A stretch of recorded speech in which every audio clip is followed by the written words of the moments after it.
button. Yes, but when I bought it, I didn't know that there was no USB drive.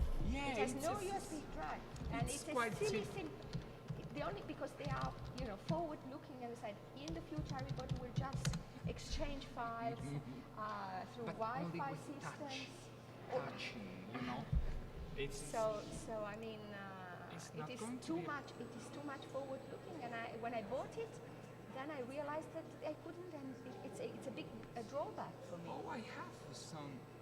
Gmail, no, Gmail, not Gmail. No, Yes. but it's an A, not an E. Okay. That's why I didn't get it. Okay. So So if you can also send it by mail, so we both have it. I'm And going also to on do the it. USB. Thank you very much. In the moment, Actually, it's we won't going have to much work. time to read it ahead of the beginning of the conference. So we are going to send it and to put it within your. So is this one?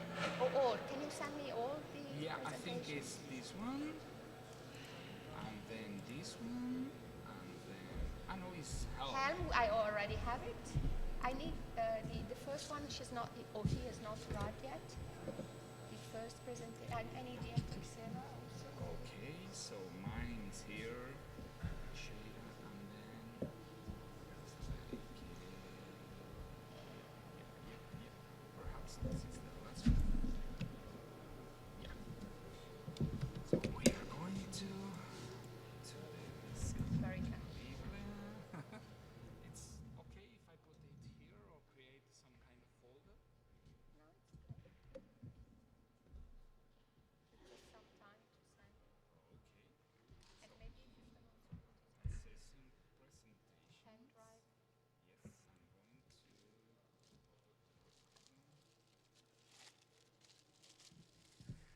Oh, I'm going to give you.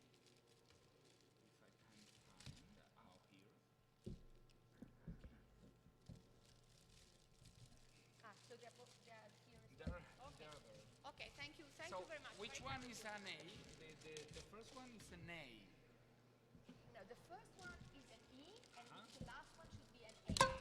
That's why it's wrong. Did you send it to the right address now? I'm going to Okay, okay. to resend it again. So it's better to have you here. Just like this. Send you. This is. GSONNBWA. No, it's Yeah. sorry. Now it's okay. No, an A.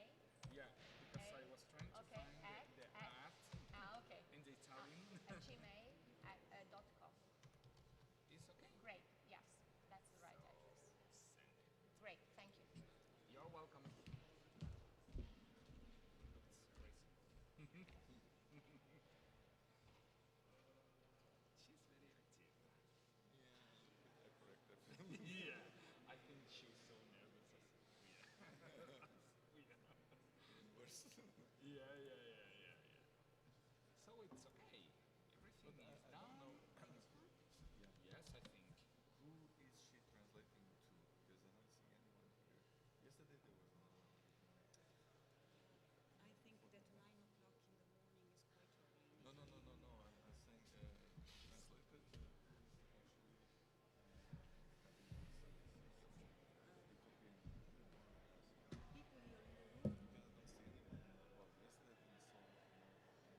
Because if not, all of us are going to be like moving the stage.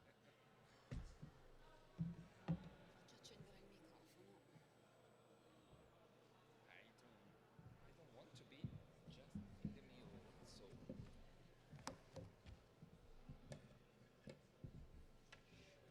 I'm going to move here.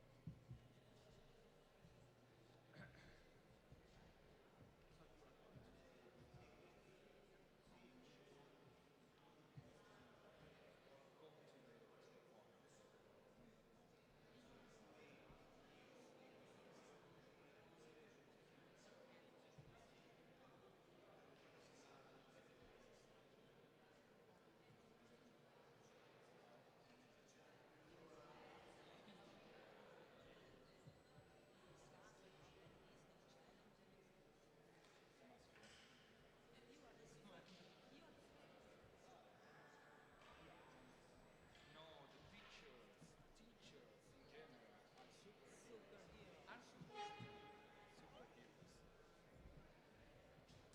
And I don't know if you agree with me on this issue.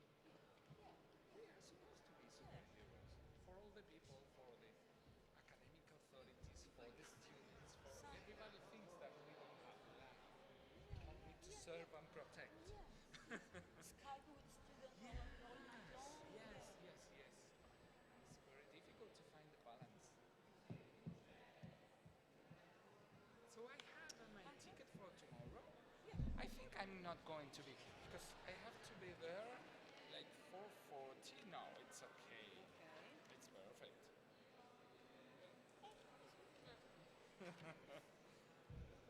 So even I'm going to try to have my boarding passes, because I only have luggage. So I'm going to. You are unluggage, very beautiful. You have unluggage. Yeah, because of the time in Barajas, it's very short. It's an hour, and perhaps they are going to have my luggage lost. Yes. So I prefer to take it with me. A small bag. It's a very small bag. Just and for a couple of and my days. computer, now that you can have it, and they are not going to say So you leave today or tomorrow? no tomorrow in the morning. Okay. Tomorrow at 1:45. So I have some time in the morning to some Tuesdays. And this afternoon I'm going to also with Antonio, but I need to take a nap before that. So after 11 we don't have any kind of appointment, so You're free. so perhaps the nap is going to be in the morning.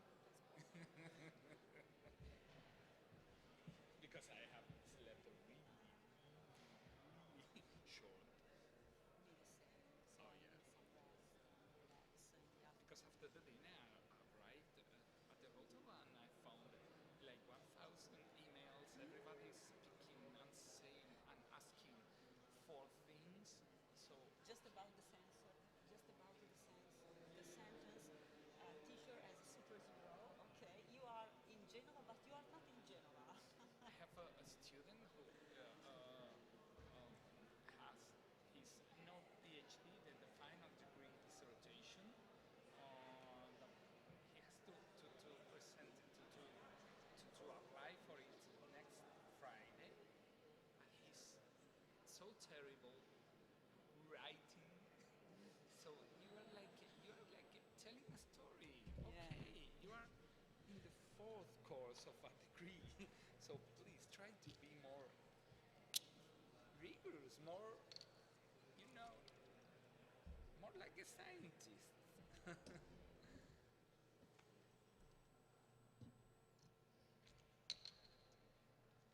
You can see Francesca is evaluating the auditorium. So I'm looking for potential enemies. You have to.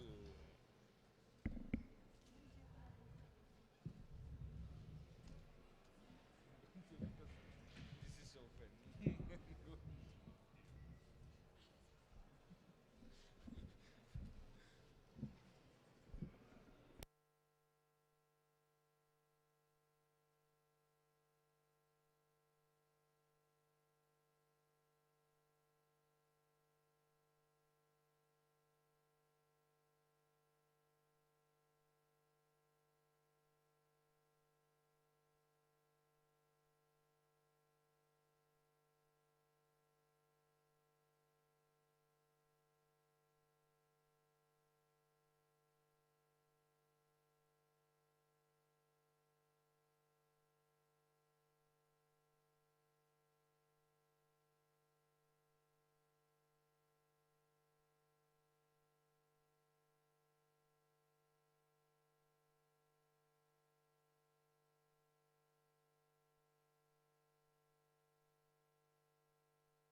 Good morning to all of you.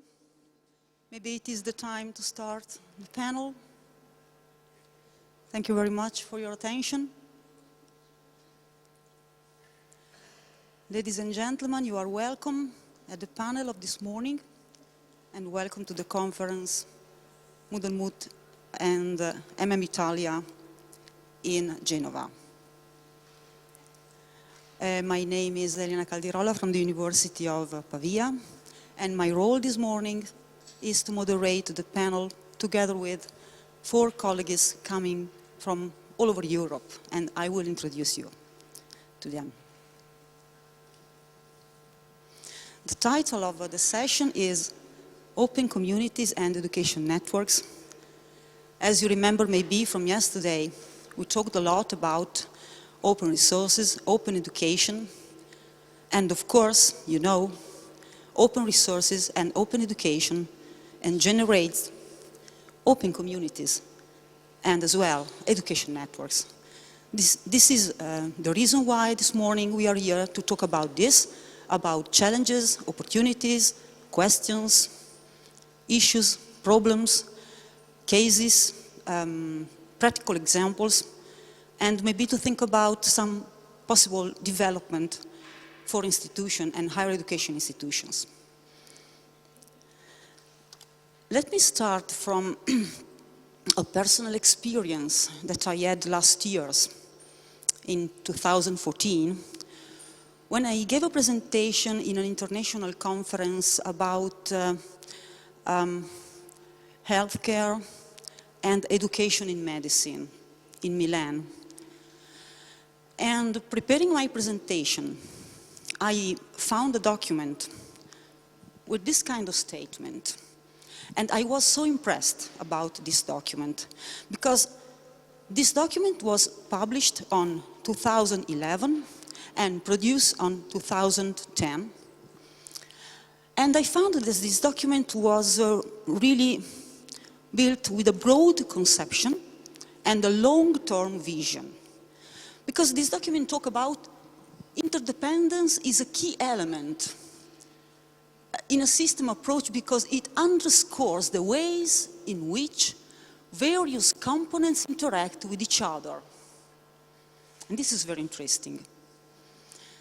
As a desirable outcome, interdependence in education involves 3 fundamental shifts: from isolated to harmonized education and health systems, from standalone institutions to networks, alliances, and consortia, from inward-looking institutional preoccupation to harnessing global flows of educational content, teaching resources, and innovation.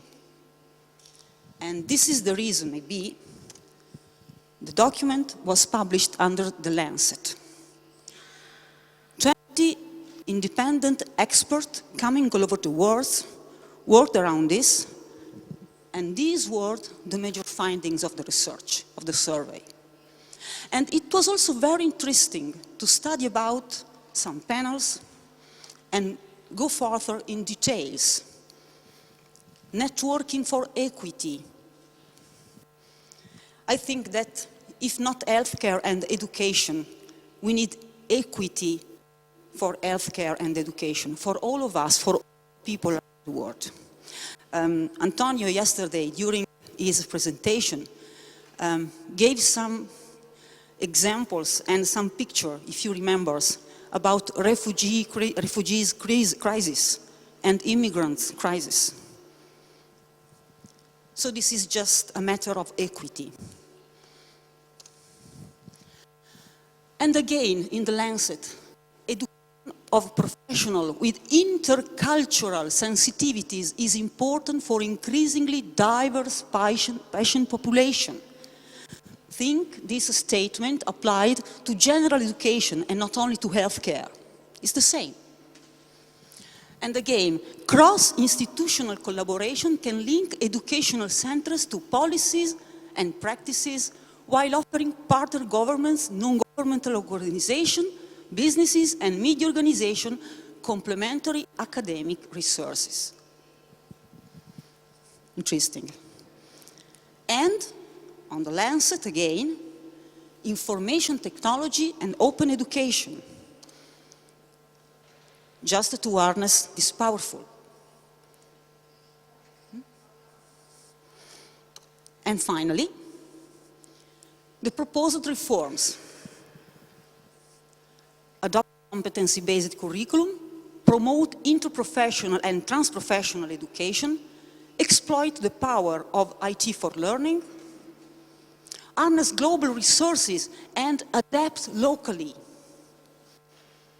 promote new professionalism, establish joint planning mechanism, and so on. So it was really a perfect report, and I invite you to read it. But if we look, and if we plan, if we think, opening and sharing at work, what does it mean? So it is my pleasure to share with you just a very short movie who won a prize in Open Educational Week in 2015.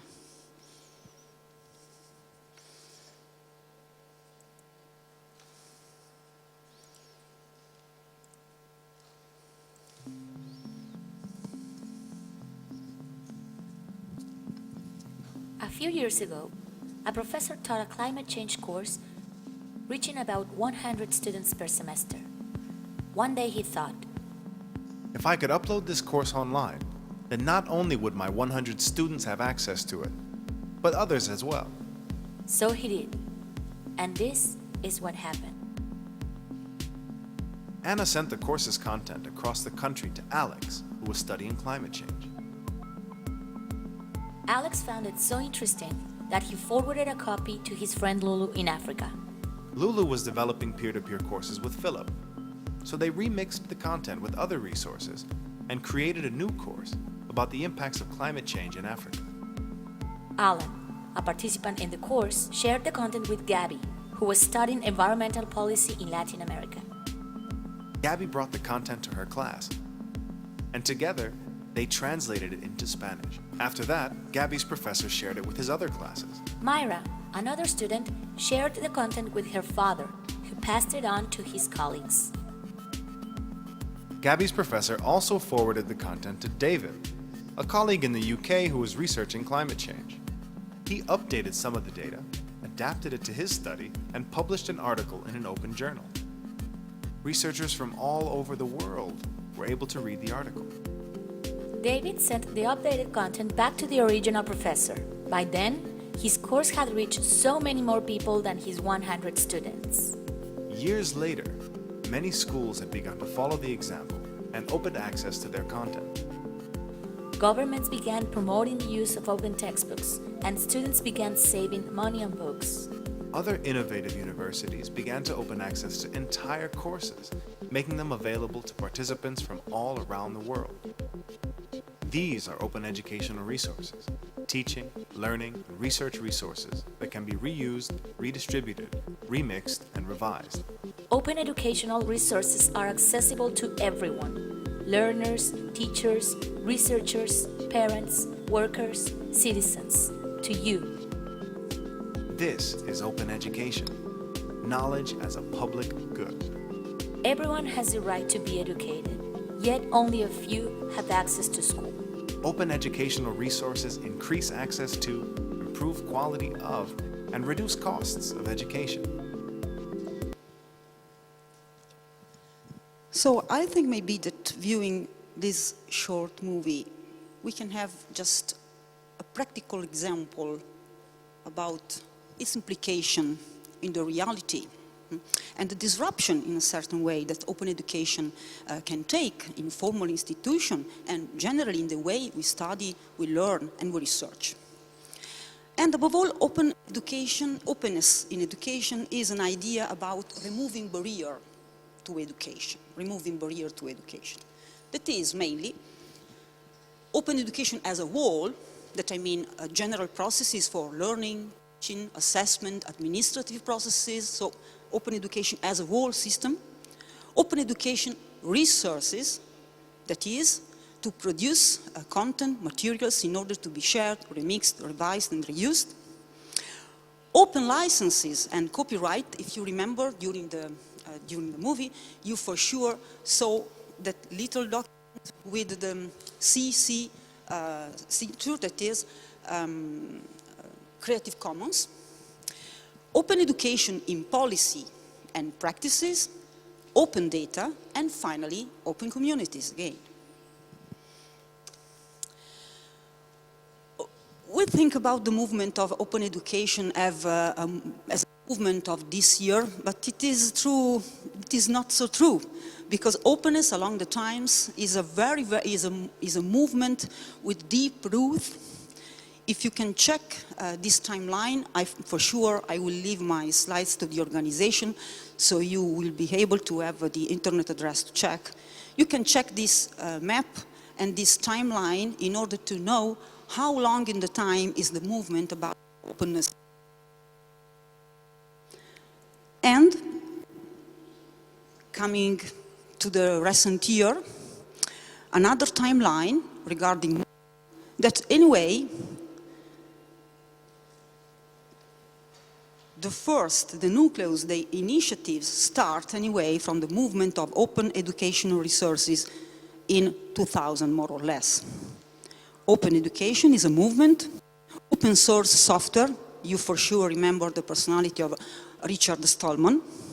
Open content, and the famous initiatives from the MIT of Boston with open courseware. Of course, today, this is very fine and beautiful ideas and a beautiful theoretic framework, and it's fine. But we want to talk about the challenges, the issues, the questions that, for short, are listed here. What about sustainability of this movement? What about the quality? What about search, evaluate, and retrieve of open educational resources, for example? What about their update? What about new roles and new skills for teachers, for professors? What about the recognition, formal recognition of informal learning? What about mobility and academic exchanges? How ICT and open movement can impact on this? What about teaching and learning processes? How can they renewed by this news? What about new pedagogical models and academic curricula, cross-cultural aspects, legal issues, and more and more and more again? So this morning we will discuss about this together with you, and we will try to find out example, cases, project, and to talk about practical example that can help us in have a new vision and imagine a new path in order to achieve these purposes. And why we do this? Why we do this? Why we are here to talk about this? Because we remember this sentence from John Dewey. If we teach today's students as we taught yesterday, we rob them of tomorrow. We could now contextualize these sentences and maybe change some word. Instead of students, we could write learners. Generally speaking. To talk about this and to have this kind of discussion all together, now I leave the floor to the speaker, to the keynote speaker present in this session, and it is just my pleasure to introduce them shortly. We have with us this morning Ignacio Blanco, University of Granada, Spain. He is the director of the Multimedia Center of his university. Sorry, okay. Member of the Coimbra Group e-Learning Task Force, and in charge to represent in international relation all the job about multimediality of his university. Myself, coming from Italy, Elena Caldirola from the University of Pavia, I played the role of chairperson of the e-learning task force of the Coimbra group, and I am in charge as the head of the services of e-learning in my university. Francesca Helm from the University of Padova. She's an assistant professor in the University of Padova, and she teaches English language. She organized this year in his university Eurocall 2015 conference about languages and the use of ICT in teaching and learning languages. Okay, Francesca? Antonio Moreira Teixeira, President of European Distance European Network, European Distance Education Network, okay? And he comes from Universidade Aberta do Portugal. And finally, Airina Volungeviciene, Vytautas Magnus University, Lithuania. She is the president of the Lithuanian Association for E-Learning, and in university as the director of the Department of Education Science. So it is my pleasure now to leave the floor to the keynote speaker, starting from Ignazio. I think that his role will to have a picture about the new role of the teachers, new skills, and how it's difficult today to be a teacher in universities, speaking generally. Thank you very much, Ignazio. The floor is yours.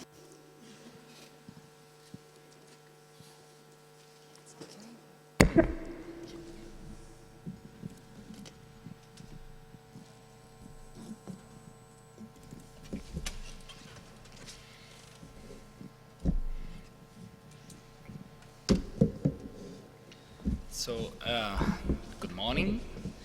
Well, I'm here to talk about from the experience of University of Granada involved in these new aspects with open education. Well, in my position and in the Virtual Learning Center, we are responsible for all the platforms in the University of Granada for all the students and teachers. Is around 80,000 students and 4,000 teachers. So we have learned some things in the bad way, on a manner of speaking, you know, from the experience. And this is the problem of the teachers when we talk about open education and how do you have to produce new things. It's just thinking about how we are teaching our students. So it's at the moment to change everything and to rethink about the ways that we do the things. So we try to give this kind of training to our teachers, starting with our new teachers from the very beginning. When they are recently hired, we give them some kind of training on these aspects. And of course, to provide retraining to the, in a manner of speaking, all teachers, you know, the well-established ones, in order to renew their ways to provide their learning activities. As you already know, learning is a solo mission.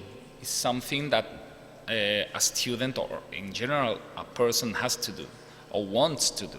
But education is collaborative and participative, and this is most of the time out of the mind of the people in general. Teachers don't used to think about it, and even students. This is a real problem in many classical institutions. When the students leave the institution, they don't know how to work in teams. They don't know how to interact with all of them. When they are hired by a company, they need to get used to this. So we have the responsibility to teach them how, collaborating and participating with them, not leaving them to do it. As you know, traditional teacher, it's something strange because it's not how the people sees us. It's like I'm a teacher in computer sciences, in databases and information systems, and of course you have the responsibility of the course design. So you are like an architect. An architect, you have to build your course. You have to create the contents for this course, alone or in collaboration with other colleagues in the same course. Of course, you have to tutor your students and to activate them. And of course, at the end, you have to interact with them in lessons. If don't, I don't know what's your perception. Spanish guy, that's terrible, because the students is like, okay, I didn't have even my coffee, so I'm trying to, you know, the siesta. I'm trying to survive to this lesson. So if you are not interactive, people is going to abandon completely, to start thinking or just reading the inside of their eyes. So you have to think how to activate lessons in that way. So I used to think that we are not teachers, we are superheroes. In the way that people from outside the university or the educational institutions, they used to think us like you are going there to give your lessons, you're going home, and that's all. No, that's not for real. Because a teacher, from our experience, has to be creative, for sure, has to be imaginative, has to be communicative, and of course, to be active. If don't, things are not going to. Of course, you can be a classical teacher, you know, an old-fashioned one, where you can go to class, give your speech, and then go home, that's all, and so on. But you can be more modern, so become a superhero or a super teacher. So in classical lessons, all these abilities are enforced by the environment. So if you have some kind of active student, you have to become active at the end, because if don't, it's something like two different speeds in the lessons. But of course, when we are talking about digital environments, you are the responsible to do it. If don't, each one of the students are isolated for the other ones. They are separated one from another, and then you have to take care of it. Of course, when we deal with this problem with digital environments, such as I don't know, using Moodle on this kind of platforms, we try to teach our students that different audiences have different needs. So when you are talking to students in a higher education institution, they are there for something, for getting their degree and for, in the best cases, for obtaining knowledge. But when you are in an open education environment, the people, learners there, they have other motivations. Like but the main of it is like, I want to know. I want to discover, I want to know, I want to have new things to know.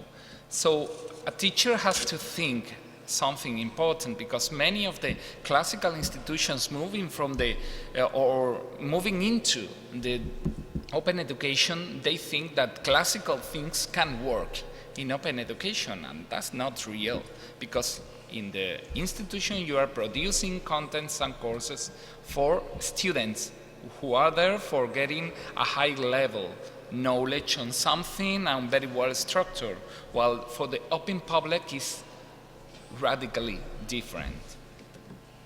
And it's up to the teacher to know about it and to create contents and to design the course in following these kind of ideas. Of course, even related to the motivation, we have the second one, that is the attention, the focus of the student. In my case, keeping the focus of my students at 4 o'clock in the afternoon, when you are going to have lessons until 8 or 9 in the night, is like very difficult after having your practical lessons in the morning. So it's not only a problem of choosing suitable contents and using funny formats such as videos or animations or this kind of interactive tools, but also being able of making a lesson something dynamic, interrupting in the middle, proposing some kind of activities to be performed in an isolated way or just in groups. So you have to be able to provoke the students. And when you're working in open education, you have to provoke students that they are not there. You have not the human, the direct interaction to see them, to see their reactions. So there are other ways. In our experience on the open education, the best ally of the teacher in general are the learners themselves. They can activate a community.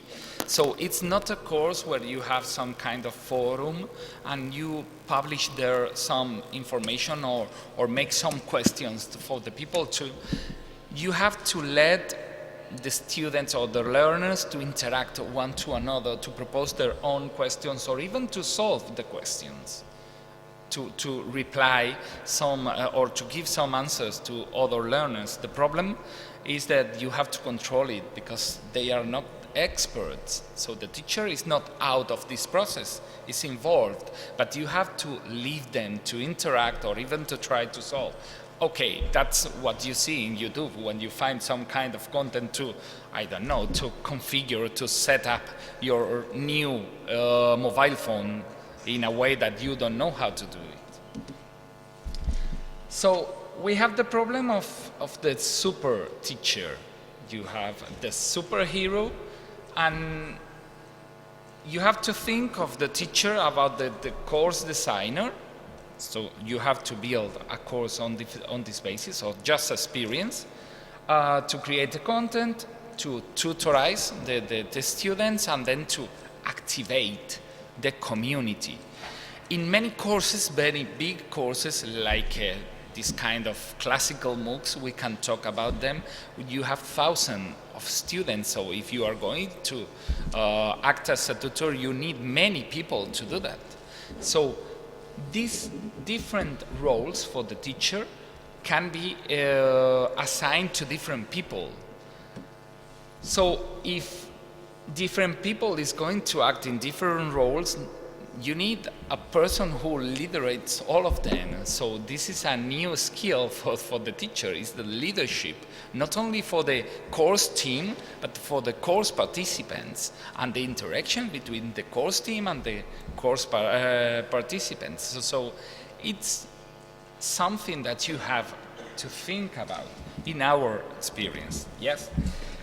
So training the teacher, classical institutions only focus on creating content, on managing forums, using learning management systems, but training the superhero is more complicated.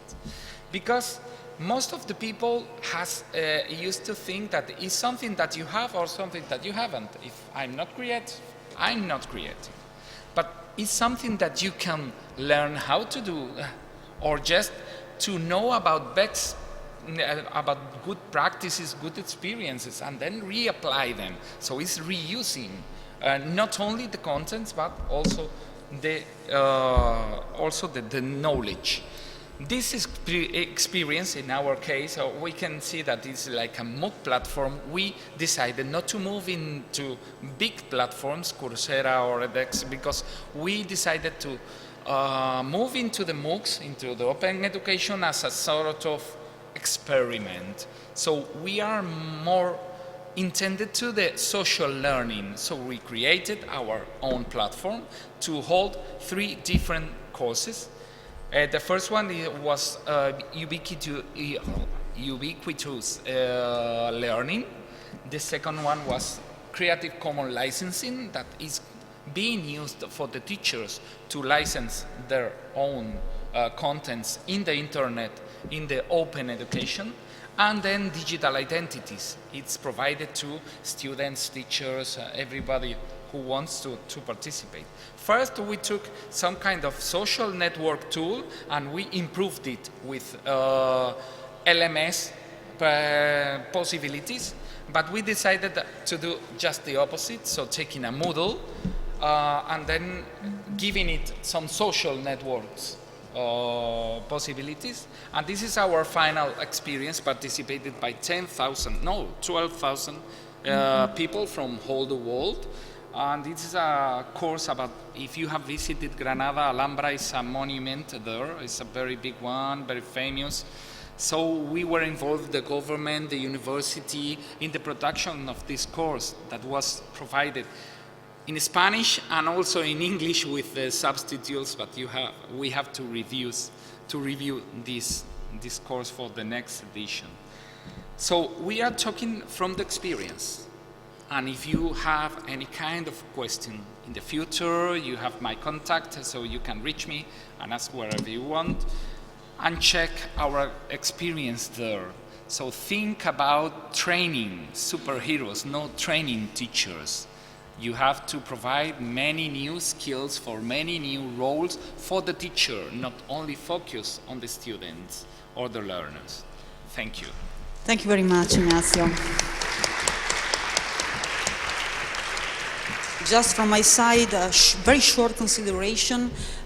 Ignacio reminds me the intervention yesterday of Mario Palumbo, in charge at the University of Genova for continuous education. 2 sentences from Mario Palumbo. The students are generally unsatisfied about the teaching of the teaching in the University of Genova. Generally unsatisfied. It is quite not surprising. And it doesn't exist no more the normal student. Maybe in some specific faculties like medicine, okay, they have to attend, they have specific rules, but it is no more, there is no more the normal student. All the students have problems and they really would prefer to attend lesson in different manners and with more flexibility. For this reason, now I would like to give the floor to Airina, because Airina will communicate us and will share with us the possibility to design curriculum enhanced by technologies. Okay, Airina? Thank you very much. The floor is yours.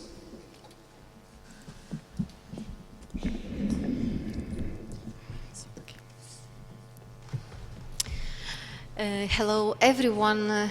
I'm very happy to be here. Physically, I remember your conference maybe 2 years ago in a virtual mode, and I represent 3 organizations, but I will present today maybe some point of view from the practical discussions in Eden, European Distance and E-Learning Network, and then these practical applications also represent Lithuanian Distance and E-Learning Association, because we apply them. And finally, in university, we do research. So I will give a reference to you to research on this issue. Well, the main issue and the main problem is that these innovations of open education, of digitalized society, bring a lot of questions to organizations.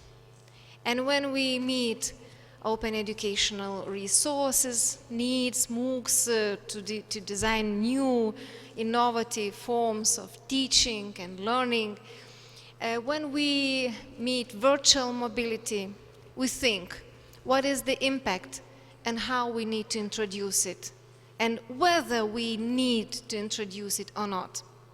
And Tommaso yesterday mentioned the keyword networking.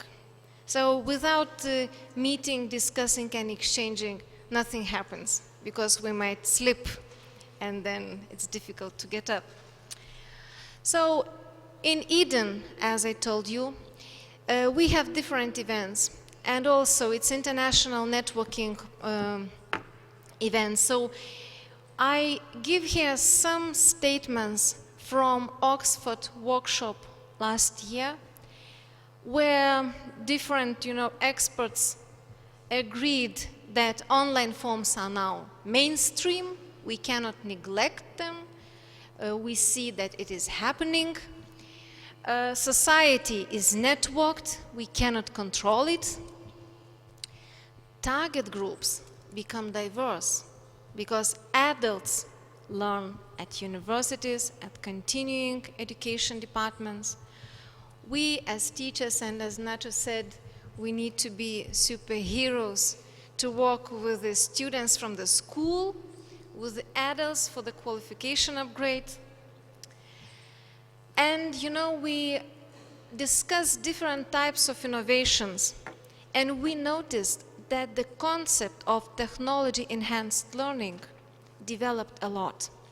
And we need somehow to embed all these innovations in the tradition and to do small steps to develop scalable steps to manage the change in our university, school, college, so that we don't slip very fast.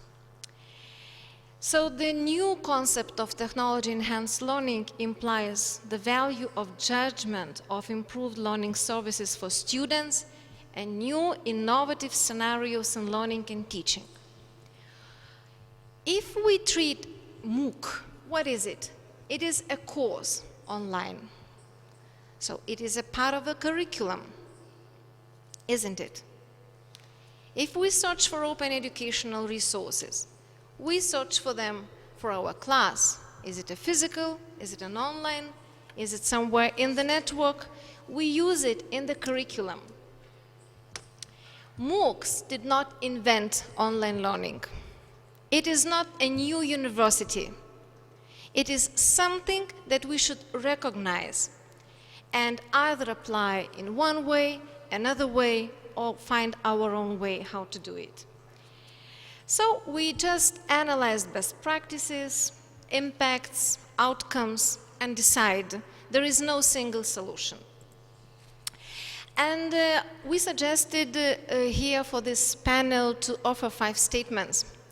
So my five statements would be the following. That I enriched them from Eden workshop after some discussions. So that first statement is that institution has to find scalable solutions. We can't jump at a MOOC if we have other problems. We have to solve them first of all and find our own way. We need solid research for universities. In universities, we are researchers, and we know that first we have to research, to experiment, and then to apply, to establish new practice models. And of course, we need to meet these open education models, to take them into account, and to take most out of the network society, but to take out what we need.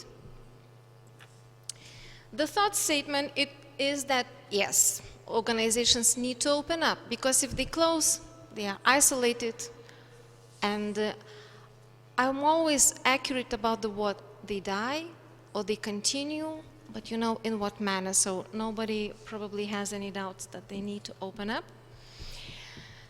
And open and flexible education should happen through technology-enhanced learning, curriculum integration into organization. It is the issue of curriculum design.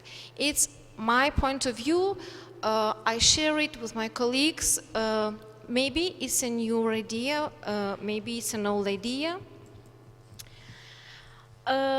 Online networks, open professional collaboration finally happens in the classroom. Online classroom or physical classroom, but it's in the curriculum. Now, the research that we implemented on the basis of these practical statements, I will show you the link. You can find it in ResearchGate. It's open. You don't have to buy it. You can just download it. The research is based on the theory of integration of innovation in organization. We read a lot of books from the management area, and we need to manage change, but we need to manage within the education organization. And whether it is a school, a vocational education and training, adult education organization, or higher education organization, first, we identify the areas of the key activities: strategy and management, infrastructure, programs, curriculum portfolios, staff continuous professional development, as Nacho mentioned, support systems for learners and for teachers, quality assurance procedures, and marketing and business or public communication. We identified 7 key areas. And in fact, there are criteria. We may call it quality criteria or integration criteria for each of them. So organization needs to scale each innovations from the point of view how it is prepared in all these 7 areas of organization activities. And if it prepares adequately, it will be easily to integrate a new innovation and to find the place for any kind of title of an open education scenario in your traditional or modern traditional university. So, as I mentioned, I don't know if you go to ResearchGate, but it is available there for download if you are interested. And in this final minute, I tried to save maybe some time. I just need to say that we experiment with virtual mobility, with open professional collaboration of teachers, with different other issues, and we try to apply the same steps, the 7 areas within the organization, and it becomes easier. I take this chance to invite the association representatives and those who are interested to our conference, which takes place on the 5th of November in Lithuania. So here we also have all the sectors, and we try even to focus on the cases representing all these 7 areas. So we think we will do this way, but we are also eager to learn how you are doing, and I'm very happy to hear your cases here in Italy. So thank you once again for the invitation. So these were my statements, and I will be, of course, happy to discuss them further on with you. Thank you.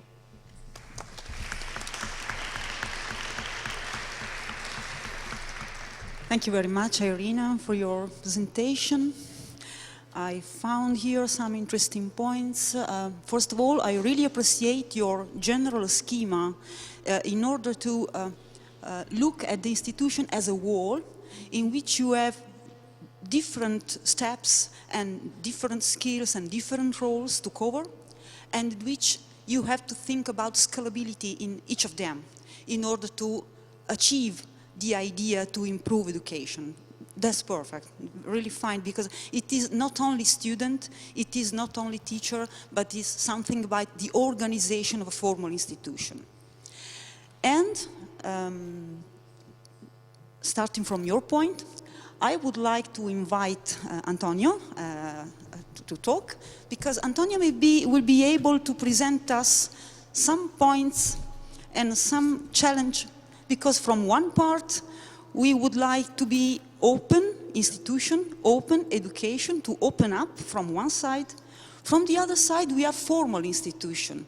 So we have in some point to recognize all these new processes coming, and how to do this, how to face with the phenomenon of MOOCs.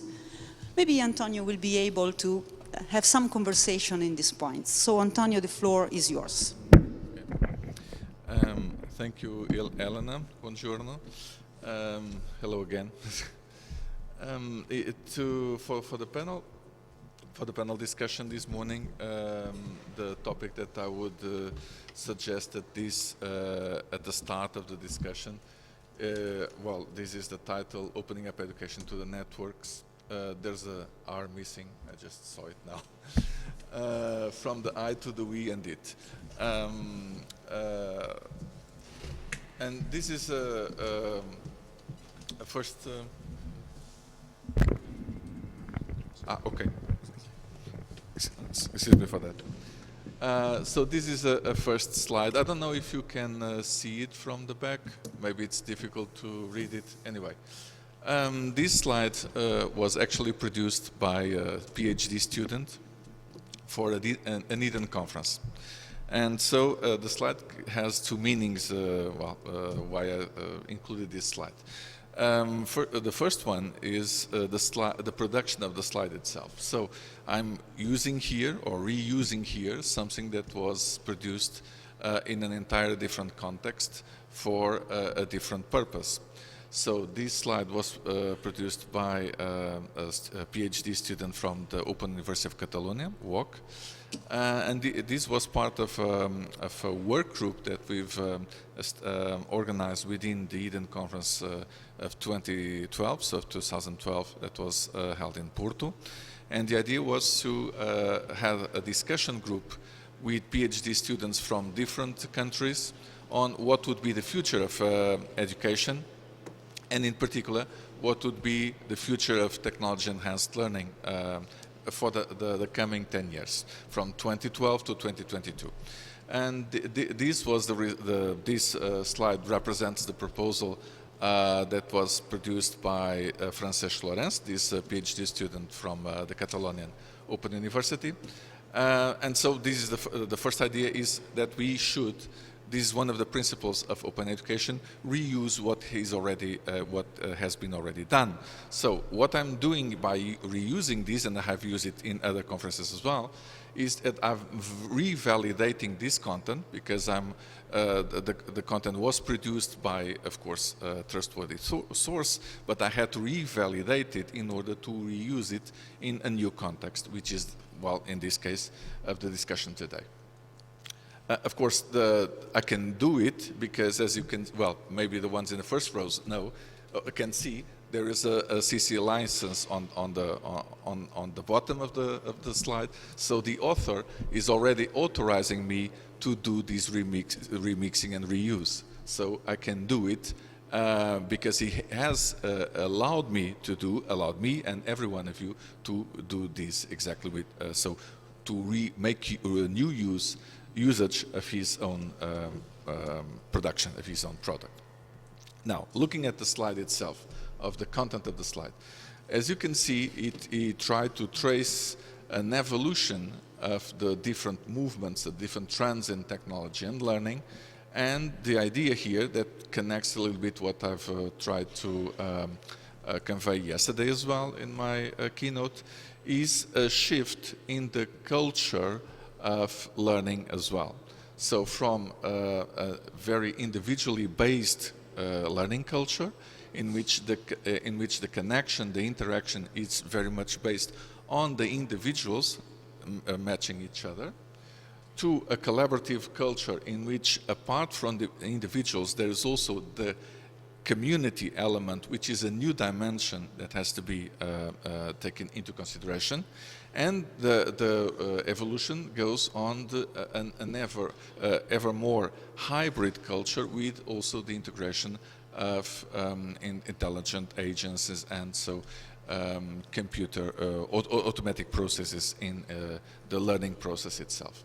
And so this implies a change not only in our in the technology that we use, in the environments that we establish and produce, but also in the values and the notions that we apply in understanding the learning process. Well, next slide. I also should refer that these two next slides also derive from the work that is being conducted in a project that is being presented in a different room at this very moment. So, this is the ECHO project that was mentioned yesterday as well. And within the ECHO project, that is has also Italian partners, the Polytechnic Milano, Polimi. There was a pedagogical model that was designed, and this also connects with the work that has been done in that project. So, in my talk, in the panel, we've decided that I would focus now on one important issue that also follows what Airina has just stated, which is how can we integrate these informal learning opportunities into a formal context, well, the context of our own institutions, our own universities, and how they operate.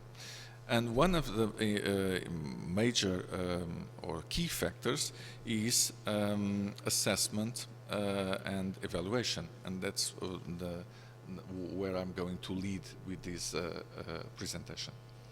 So one important aspect that we have to take into consideration is the change in how we understand the learning process. So when we assess the learning process, so when we look at the learning process, it is different from what is the conventional learning process as we understand it. So in this sense, in an open course, interaction takes place at different levels. It can be with the materials and resources provided, and there are courses which are basically produced in this sense, so people interact with the materials and just it. Well, they are typical open educational resources as such. They can interact with other participants as well. This is more the context of more enriched MOOCs, for instance, and with community facilitators as well. This can happen either in a community or in a MOOC, for instance. And through these various types of interaction, participants may, of course, do all of this. Reappropriate and recreate content, that's what I've just done in the previous slide. Produce their own content, that's what I'm going to do next. Establish interconnections and interpersonal relationships. Get and receive feedback, that's what I hope, or we hope that we'll be receiving from you as well. And experience different perspectives and engage with the others. All of these is part of the value of the learning process or the learning experience in this context. But one important aspect as well is to understand that in these settings, collaboration assumes a different format as well. So in a network learning environment or in a community learning environment, community learning environment, collaboration is not the same as group work, for instance. It's different. And it has to do with what I just present next, which is collaborative learning in this context results from the participants sharing artifacts being everything that is being created, from a PowerPoint to a comment to a presentation, whatever. So sharing artifacts that are actually what is the evidence of their learning process, either created by them or by others, of course, providing links to relevant resources, aggregating useful information, taking part in the dialogue and interactions that develop within the network community. So all of these represents what is the output of collaborative learning in this context, which is very different from how we understand it in a conventional, or at least slightly different from what we understand it in the conventional environment. Okay. And in order to give some practical example how this can be organized, also so the integration or the transition from informal learning settings to formal learning settings can be facilitated. I'm going to use a part of the what is actually was developed in the em&m pedagogical model that I just referred in my keynote yesterday, and can represent interesting solution for this problem. That was also identified by Airina.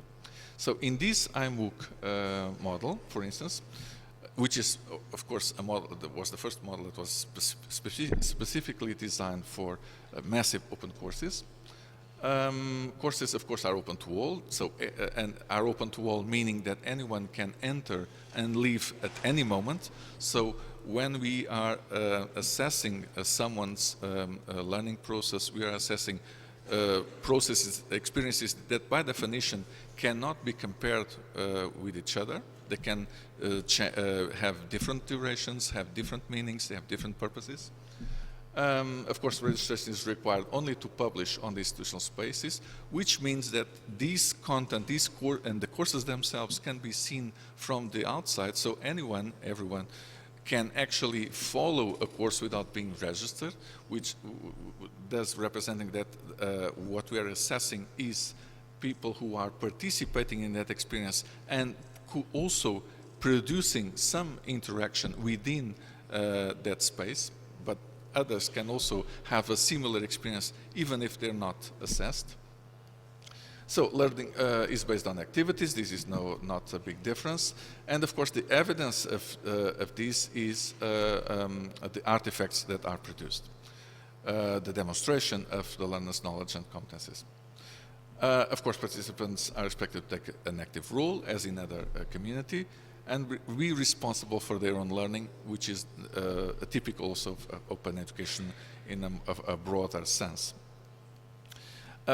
One important aspect, though, is that in these open communities, participants are also responsible for actively engaging in building a supporting learning community.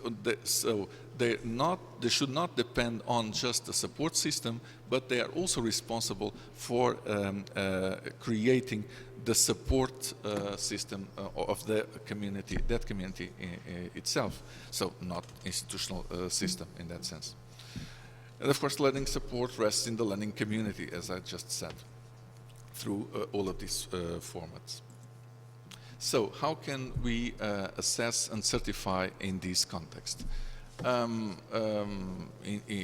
of the interesting aspects of this is that if we are trying to foster the differentiation of the learning processes and the learning experiences and the learning profiles, we should also provide differentiated formats of assessment and certification or validation of those experiences. And so in that sense, a participant in these kind of courses can either choose to participate without being assessed at all, and it is possible, it's not a problem. It doesn't represent a failure of the course or himself or herself as a participant. He or she can also choose to be assessed during the duration of the course, and so there's a formative assessment which is basically made of self-correction text, but also peer feedback on the artifacts that are being produced within the course. Apart from that, if they want to have a certificate, a non-formal certificate, or informal certificate in that sense, they can also, if they complete this process, which implies that they have to also, they can only be assessed if they also accept to access other colleagues as well. So in this collaborative environment, they in the end can, the e-portfolios that result from the production of these artifacts can lead to a non-formal certificate. But at the same time, if they want to transit this from an informal setting to a formal setting, they can apply. In that case, they have to pay a fee. They can apply to have a formal accreditation, and in that sense, they have to make an exam. But apart from that, the e-portfolio that all the artifacts that have been produced by them in the course are reassessed by a teacher from the university, which means that they don't have to do nothing new apart from the exam. So the same experience is reassessed by a different actor in this sense, and since the actor acts in that sense using a formal criteria, that experience becomes assessed in a formal setting as well. And that produces ECTS credit points, generate ECTS certification with ECTS credit points that is accepted not only by the university but by the national system for continuation of studies and for the completion of a formal degree, for instance. So this is a way in which we can manage, we can achieve two things. First of all, that the participant, the learner, is basically responsible for managing their own profile, because they can change within the, in the duration of the course, they can also change their profile. They can manage that based on how they choose to be assessed.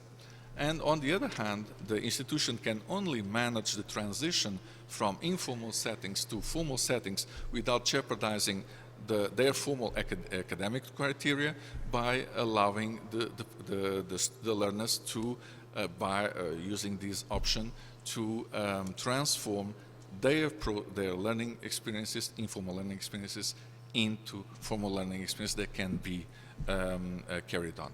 So this is a way in which this transition can be organized. Otherwise, there are a lot of dangers that can and risks that come out, especially because when we're dealing with a formal institutional setting, as we all know, there are a lot of criteria that also derive from the quality assurance procedures, the institutional accreditation procedures, and all of these that cannot apply to an informal setting, because the community works differently, and in this sense we keep the independence and autonomy and flexibility typical of an open community environment, but at the same time allow this transition between the two systems.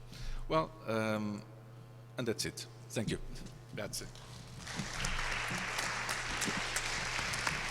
Thank you very much, Antonio, for your presentation that introduced us to the problem of, I think, an overlapping and a passage from formal education and informal education, looking from the point of view of open education. But now, a very important element is lacking, because we talked about scalability, and that's fine.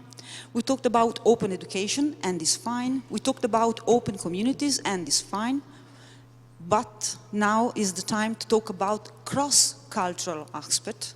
It is now the time to talk about internationalization aspects that are really very, very important and significant in the experience of open education. I know that Francesca has a lot of experience in this field, and for this reason, she will introduce us with her experience about the field of virtual exchanges and academic exchanges. So, to introduce and how to view the open education from the point of view of harnessing the power of open education, looking at internationalization aspect, cross-cultural aspect, and virtual exchange aspects. So, Francesca, the floor is yours. Okay, thank you, Elena. I'm going to start with 5 questions and try and be a bit provocative rather than giving 5 points. My questions are, picking up perhaps on, I think Professor Messina yesterday kind of mentioned this, are we using technology to reinforce existing hegemonies, or are we using technology to challenge them? Are we too concerned with the breadth of reach and how far we are going, how big our networks are in online learning? Are we designing communities and networks which foster in-depth interaction rather than superficial interaction? Can we use open communities and networks for quality internationalization at home? Internationalization is the word that keeps coming up in European policy.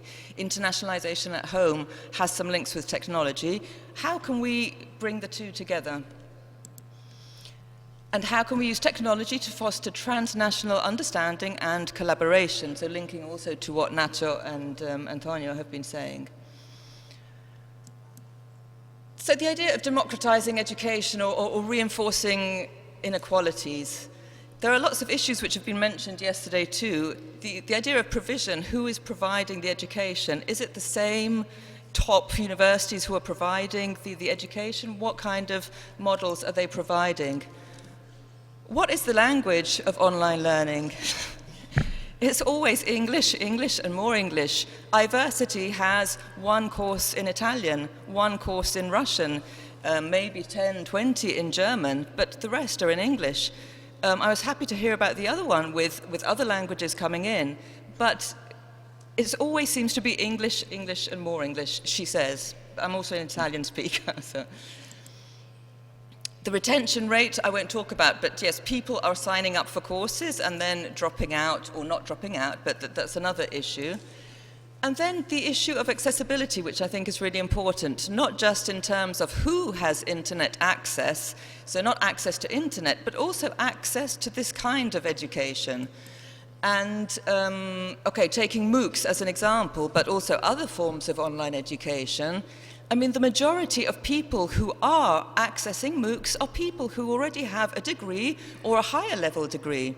So I've been having discussions with my colleagues at Open University because, yes, you know, we're democratizing, but the statistics show, this research comes from Edinburgh University, that it's the people who already have a degree or a second degree or a PhD who are using these resources for continuing education. So we're not really accessing new markets, new education people.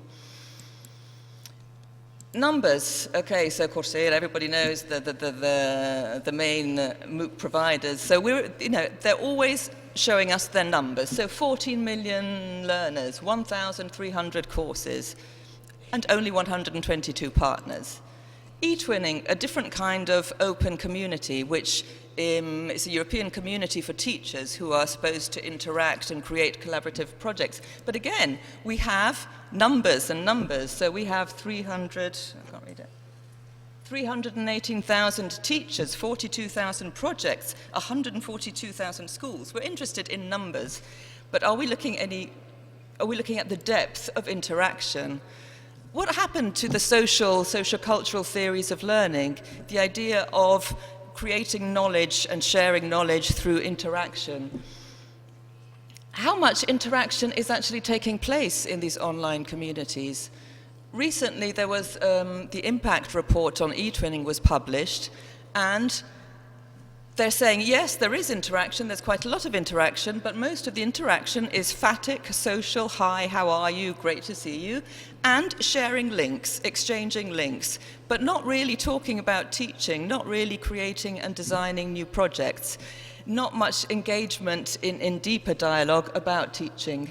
And also, again, as regards eTwinning, the students aren't interacting, so the teachers are interacting, they're engaging in professional development, but they're not getting their students to interact. So what's the point? Again, when there is interaction in these English medium courses, whose voices are heard? Is it the voices of those who can speak English better? Is it the voices of people who are in the right time zone? Recently I heard Sian Bain from Edinburgh University, and she was saying in their MOOCs, the voices that appeared most high, at the highest level, were the ones who were in the same time zone as their server due to, I don't know, some algorithms and stuff. But it's very interesting, the technology isn't neutral, and the voices who are being heard are partly already the most powerful. So this is another problem. And then, how sustained is the interaction? How long does it go on for? This is from the study of a MOOC by somebody at the University of Southampton. So you can see at the beginning, yes, lots of interactions. We're not looking at how deep. How long does it last? Not for a very long time. And then the other question, which is really important for me, I think, how international and intercultural are our networks? So yes, we have participants from countries all over the world, but are we homogenizing them? Or are we engaging with diversity? Are we learning more about one another and different approaches to education and concepts? Are we actually offering students an international experience which could be comparable to physical mobility? Obviously it's a different experience, but in terms of impact, in terms of the effect on the person, there's a lot of skepticism about the possibility of online exchange to kind of create the kind of effect. The European Parliament recently, it's just published a report in July 2015 on the internationalization of higher education. And they do have a chapter on digital learning, mobility, and internationalization. But they don't really think that technology can do much to support this kind of international exchange. I'd like to challenge them on that because I do think it is possible. And rather than me telling you about how students can have a powerful international experience, I'd just like to show you a short video clip. from some students at the University of Padova who participated in an online exchange.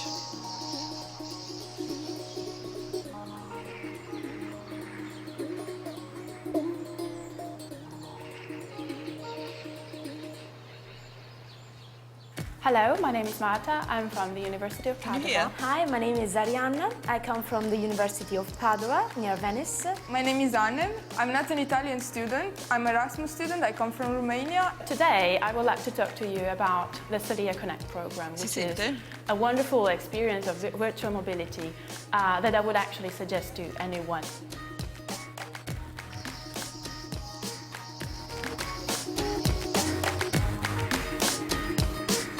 I had so many fears about the language, about understanding the other people, the other students. I was there somehow with them when they were living those moments and talking about, for example, the Arabic Spring or the war between the Palestinians.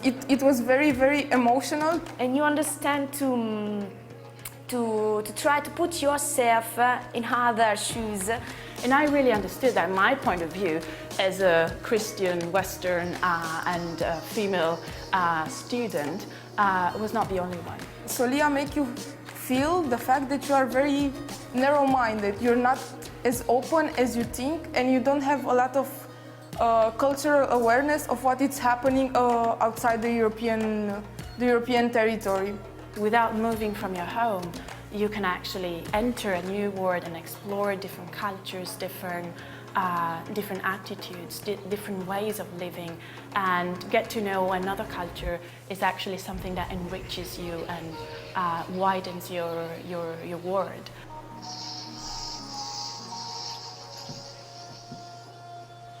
This was an opportunity for me to become more aware about what I wanted to know, what I wanted to study, and what I wanted to do in the future.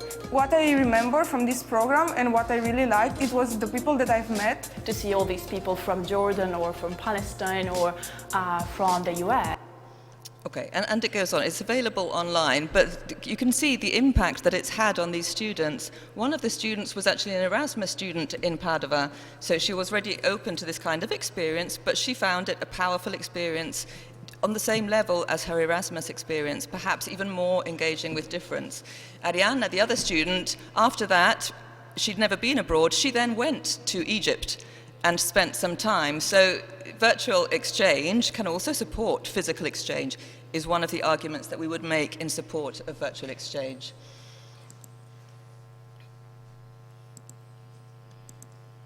But obviously, I don't think any kind of online exchange, virtual exchange program can offer this kind of experience. So the project they took part in is this Studia Connect program, and this is the interface. So it's a project which only lasts 8 weeks, but every week for 8 weeks, the students have a 2-hour video conference with the same group of people.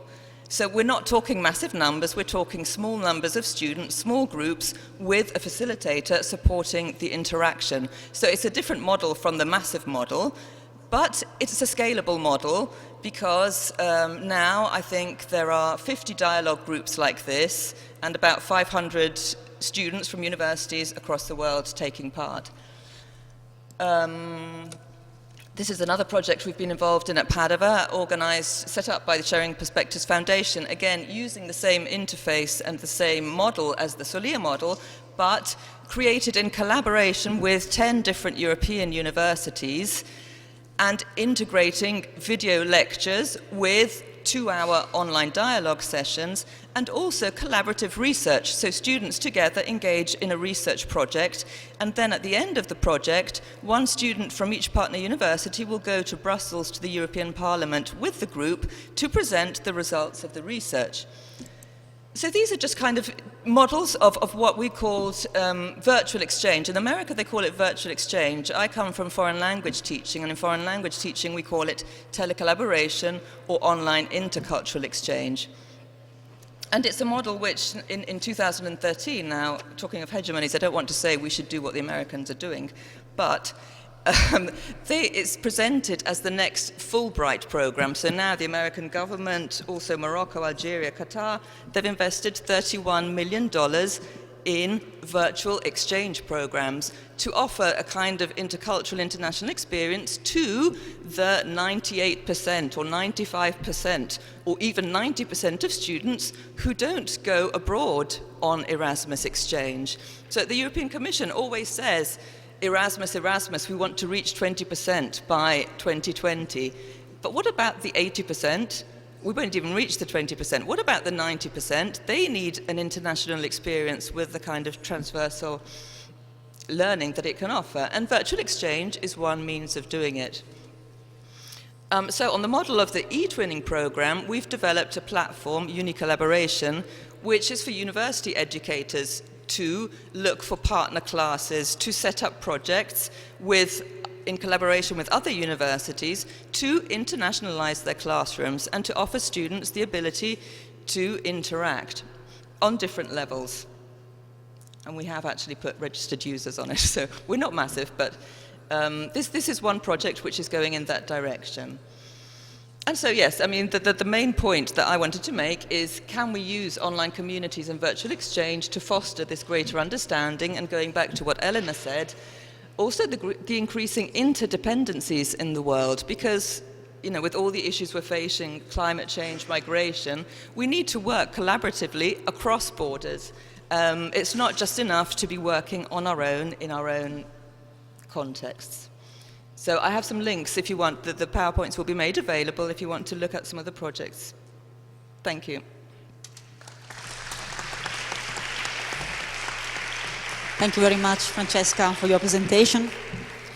And you gives me the opportunity to remind a conversation with a Polish friend in Pavia. And he said me, you know, Elena, maybe we should move from the concept of lifelong learning, that is fine, from a new concept of lifelong mobility. When for mobility it is intended to be physical mobility, that's fine. My friends now today are here in physical mobility, but for example, on 15th of September, I have scheduled with Airina a virtual mobility meeting because we have to coordinate a European project. So the concept of mobility is changing now, it's very changing now. And for this reason, a lot of European projects now are focused in order to foster a new kind of mobility, not just, absolutely not for substituting the physical mobility, but for a new idea, a new concept of mobility, partly physical and partly with online tools, online instruments. For example, a couple of projects in which the people present here at this table is working is Virtual Mobility Collaboratory, in which we produced a pilot experiment and a lot of documentation in order to talk about virtual mobility and make down some rules about virtual mobility. And in this moment we are working in another European project funded by European Commission called OUVM, that is Opening University for Virtual Mobility, in order to allow university to exchange courses and to exchange students in a formal schema. In fact, we agreed to prepare some bilateral agreements, and in these bilateral agreements between university, the agreement is, I will prepare a course with cross-cultural elements, and I will put this course on a platform, and the students for your university can attend this course and at the end receive the credits from my university, and these credits will be recognized from the other university. And this is the way to foster collaboration between university, and this is the way to allow students to internationalize their curriculum. This situation reminds me yesterday evening during the cocktail, a sentence of Airina that I really appreciated, and I think about this. Think, Elena, when student at the end of year his or degrees look at the certificate, and on the certificate she or he can read, oh, this exam in Barcelona, this exam in Italy, at University of Padova, this exam in Portugal, University Aberta of Portugal, some of this exam in physical mobility, some other of this exam in virtual mobility. And this is the way in which we can foster really cross-cultural and internationalization of our students. And I think it is really a good idea, just in order to achieve the result of Francesca, at least 20%, but the remaining 80%, it is not possible to allow for all the student physical mobility because there is a problem of budget. And the idea, anyway, is to teach to our students to undertake different experiences. Physical mobility, virtual mobility is also an opportunity to learn and use professionally new technologies and as a new approaches with collaborative and online learning models. Okay, this is my final consideration, and I would like, first of all, to hear from you. Maybe there are some questions, comments, and it will be our pleasure to answer. And maybe some other comments from the speaker, the presenter. We are here to interact with you and to interact between ourselves. Okay, now we are here to answer to your questions. And who is the first to break the ice? Okay, Stefano.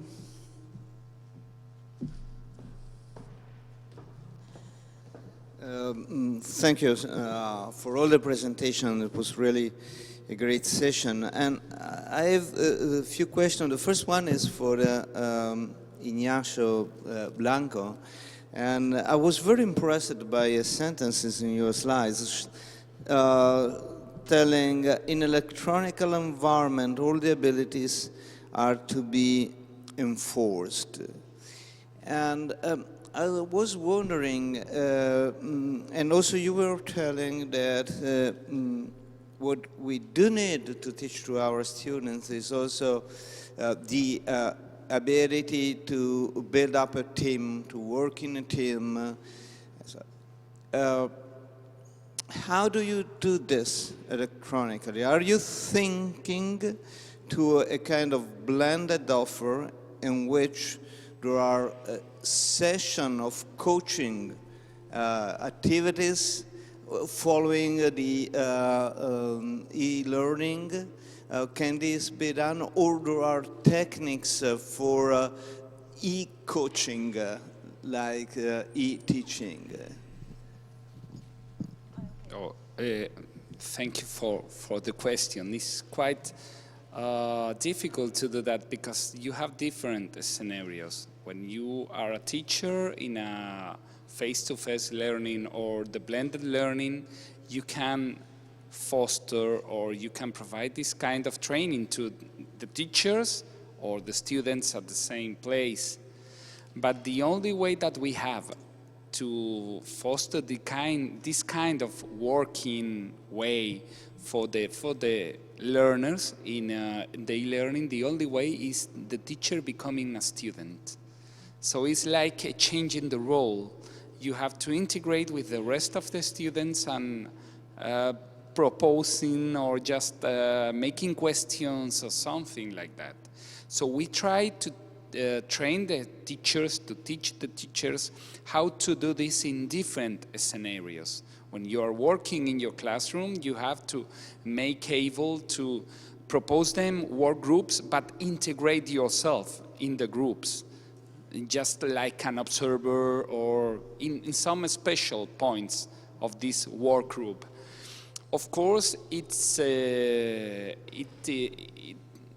implies a lot of work for the teacher. That's why we talk about super teacher or superhero teacher, because you have to spend a lot of time doing this kind of things.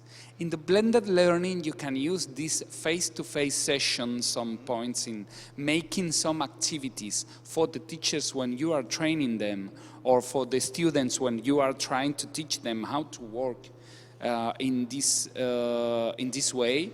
But in the virtual, in the e-learning way, open education way, the only way to teach them is to get involved with them. So become a student in that moment, not in the moment that you are producing the course. So you have to interact with them as you are a simple teacher. Even in some ways, I was involved in one of the teams as being some kind of slow student, you know, being like silent there or making some noise and so on, and trying to check how they interact. I don't know if this is... Yeah, but is there any study indicated what is the number of students that you can manage in that way electronically? Not from my knowledge. That this is not so big. So this is some problem that I used to find, that these are two kind of different ways of thinking in this kind of things of e-learning. We have the pedagogists and we have the technologists. So it's some kind of break or some kind. We have to solve it, and I need to watch it. That's my way about thinking of from the experience, not from the pedagogist point of view, looking for some kind of a study or some kind of numbers supporting this kind of. From my experience, it's a good solution, and the response coming from the students is very good in these aspects. They don't think of you about the teacher getting involved in this, in their staff when you are working with them, but just providing some kind of guidelines or way for working and to listen to the others. So I used to have this kind of things in my lessons. And of course I try to provide this kind of way of thinking, just way of thinking, not way of working, so the teachers can make their own research. How do you want to do this? So pedagogists are going to think about, we can do this in this way or in this way. We need a solution for this. We need pedagogists involved in our teams, more involved than that now, I mean. So I cannot give you a solution from the research point of view. If I made the last, and are you thinking to follow a cohort of students? Are you following a cohort of students, or you allowing a continuous enrollment? The continuous... So making some time limits for a course at a set of students, or continuously enrolling them and following them in the time? Well, this is not something for me to do, because I'm assigned a precise course or something like that. But I'm lucky from this perspective, because my students used to choose me as a teacher for new courses, so I can develop with them and to keep the training. So in this case, well, it's the student or the learner who is going to select to go to these courses. Of course, these kind of 3 courses that we provided, you know, Creative Commons, ubiquitous learning, and digital identities, were intended to be some kind of curricula, so long term. So our intention from the very beginning was to have the same students going from one to the other. So trying to reinforce this kind of knowledge on them. Some of them, first course was 3,000 learners attending. From these 3,000 learners, the second one was ubiquitous learning. It was attended by 2,000, and like 1,500 were coming from the first one, and the third one was Creative Commons, attended by 1,000 students, and most of them were coming from the 2 previous ones. So designing this kind of, instead of having an isolated course, to provide some kind of, or even having a big course and you can split in different courses where you can do this kind of work in a more focused environment. Thanks. I would like to add a little bit towards the group, the formation of the groups, and also teacher workload. Regarding the teacher workload, I have a little bit different opinion, saying that, for example, in our universities, teachers would be rather consultants rather than peer learners. It could be a different scenario. What does it mean? Students in technology-enhanced learning conditions are more employed. I will give you an example. There is a course on philosophy. In a traditional way, the students are sitting in a big audience and the teacher is playing the role, giving information on philosophical theories and ages and everything. In e-learning or technology-enhanced learning at our university, we have less number of students. For example, in a traditional way, it could be 300 in the audience. In an e-learning course, we have less students, up to 80 within one group. And the students are employed. They are doing the tasks. For example, filling in Wikipedia, doing some essays in groups, then peer reviewing them, and then there is a turn for the teacher, to come with the criteria, to validate, to review it, to consult, to direct. So we don't, in fact, we pressure contact hours of the teacher. We try to secure the teacher, to be a consultant and a guide.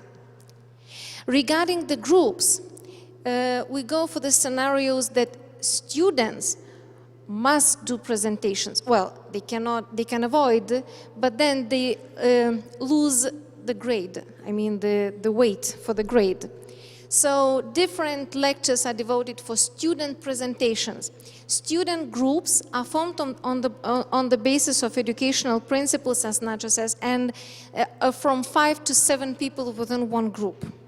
If there is teamwork, then you apply teamwork principles. And if team has to do a bigger task, then there might be more students in the team, depending on their roles. But groups from 5 to 7. And they are also doing peer reviewing, like in MOOCs.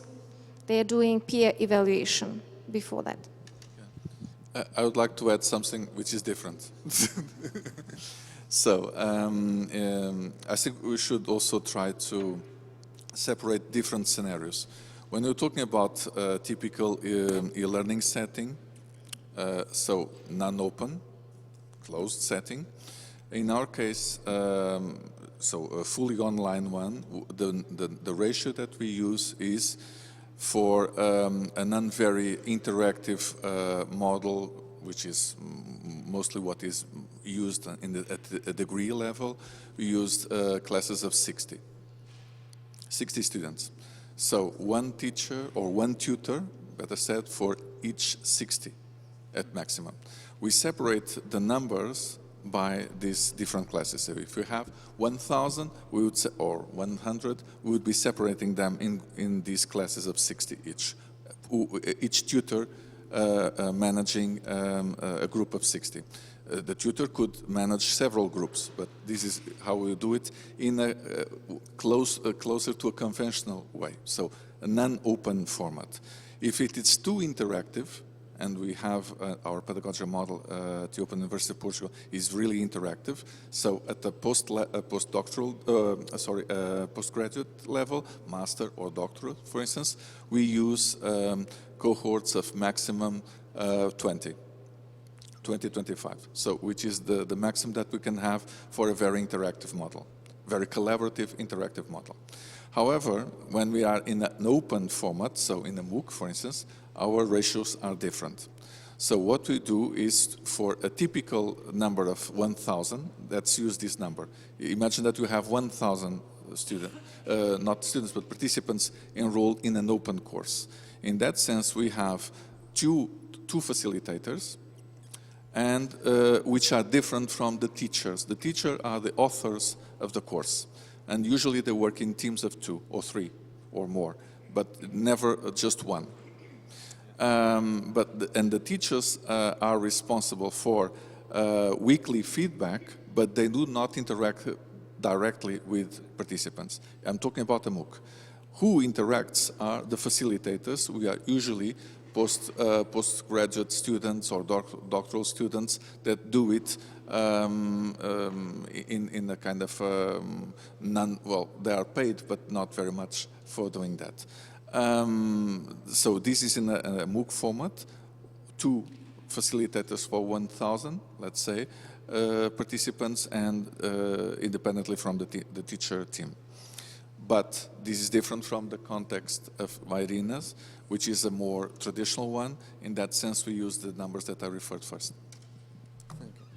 I have to add that we have the same problem with different roles, but in many cases, not many people want to be involved. Even the institution doesn't trust in this new way of thinking, so the teacher has to separate different roles, has to be in different roles in different moments. So being facilitator, being a teacher, being a tutor, the teacher only wants to have a good experience and to provide a good experience to the students. So this is a real problem with teaching the teachers how to deal or to separate or to abstract themselves in different positions, in different places. Thanks a lot. Other questions? Okay. Stefano, if you want. There are no other ones. Yes, I have the last questions from, before the coffee break. Francesca, Okay. Helm, Please, Stefano. Which is the virtual mobility is very, very interesting.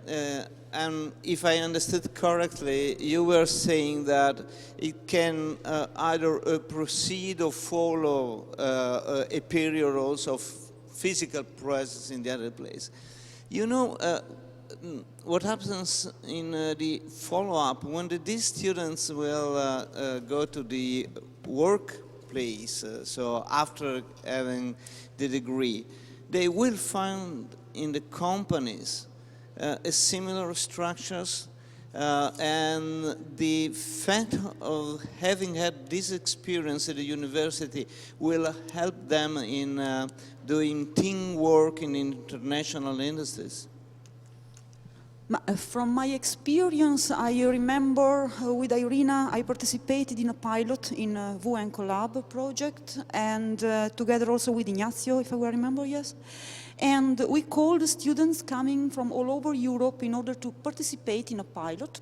We gave some lessons, and we asked to the students to prepare a presentation, grouping them for different nationalities. So not Italian team or Lithuanian team or Spanish team, but we built groups with students coming from different countries. And this was great, because in the survey afterwards, we found out that at the beginning students were scared about the fact to collaborate together with students coming from other countries, and maybe they would prefer to work together in country groups. But at the end, they were so satisfied, because at the end there was so, they succeed. They were able to work together, and I really think that this experience could be perfect when you present in a company and say, I have experience in work together, because during my curricula study in higher education institution, it is not a problem for me to cooperate and collaborate with people coming from other countries. And I think that the same could be the experience of Francesca and from the experience coming from the students in the video, that it is important to put yourself in the shoes of another person and to learn about attitudes of other people, and this for sure facilitates you when you will undertake your experience during your job. Maybe Airina or Ignazio, if you want to add something about VIA and Collab or virtual mobility. Just to confirm, sorry, that in companies, to my knowledge, people work this way. So we prepare them, you know, for real professional life, because when they leave university, they start with this. So we facilitate them introducing virtual mobility at university. And is this presented as an added value to the students in general, to recruit more students participating to these activities, that they will be able to spend it in, when presenting CVs at a working place? Yeah, it's presented, the universities like it as an added value. We did analysis, feedback questionnaires with the students afterwards. Interestingly, that was, the students didn't see the work-related skills they were getting. That was the one that they evaluated lowest. They didn't see themselves as acquiring work-related skills, though they did see themselves as acquiring teamwork, intercultural competence and everything. So the students perhaps don't know the workplace as it will be, because, I mean, yeah, obviously we're collaborating more online at work.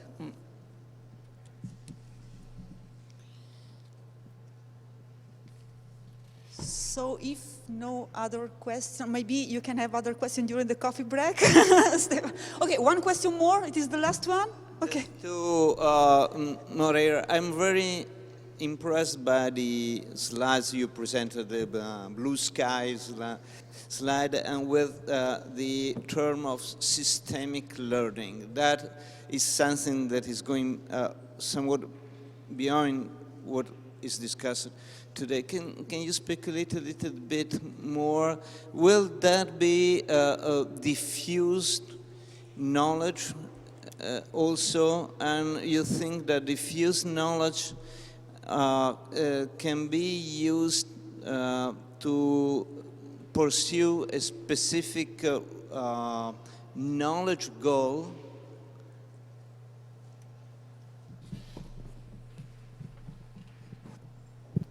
Yes, that is the idea. Well, in this slide, the main trace was this direction towards larger integration of computer-assisted automatic processes in order to scale up the capability of actually offering solutions, informal learning solutions to, well, to people in general. And in that sense, what I think it would be more clear if we look at the slide, well, if we interpret the slide more in depth at this stage, would be for a mixing of different solutions according to different contexts and needs. So getting back to the starting point, if depending on our own context, depending on our own need, we can select different solutions. So we can have, for instance, a typical online collaborative environment for a reduced group that has to be very focused and so on. We could have a massive online environment if we want to engage in building knowledge, or at least activating a kind of a larger community that could share resources at a scale, for instance. We could also have, and this is an important element, as we scale up these systems, it is impossible, that is typical the case, for instance, in a scaled environment as a MOOC, we cannot afford to have a very dedicated, personalized tutoring, right? And so in that sense, some of the integration of automated process will help that. We all know that with the development of the semantic web and the Web 3.0, or what we call the Web 3.0, we are already seeing these in our own daily life. So the capacity of the machines, of the systems to communicate each other and to generate responses to our needs is helping developing some typical patterns of tutoring that could help generate scale in this case. It doesn't offer a solution for everything. So we have to, in my opinion, we should be clearly seeing these with different contexts. So depending on the context, depending on the need, we could apply different solutions. However, in a more general sense, I'm convinced as well that this is the way that we're going to. That, of course, scaling up the systems, in that sense also opening up these solutions. What we're seeing now in the universities is a little bit like this as well. So we're watching some top universities already doing this. So they open the possibility within the formal curriculum for students to fulfill those slots with pieces, with bits of learning that they acquire elsewhere in MOOCs, in informal context, non-formal context, and so on. So these mixing up of different sources of, well, different sources, different contexts of learning, it will be, it will lead to that development.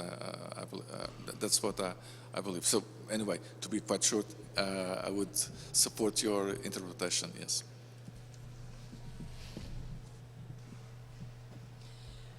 I really want to thank you for your patience because you are here, and maybe a coffee now is well appreciated. Thank you very much for your participation and for your presence to this panel. Thank you very much.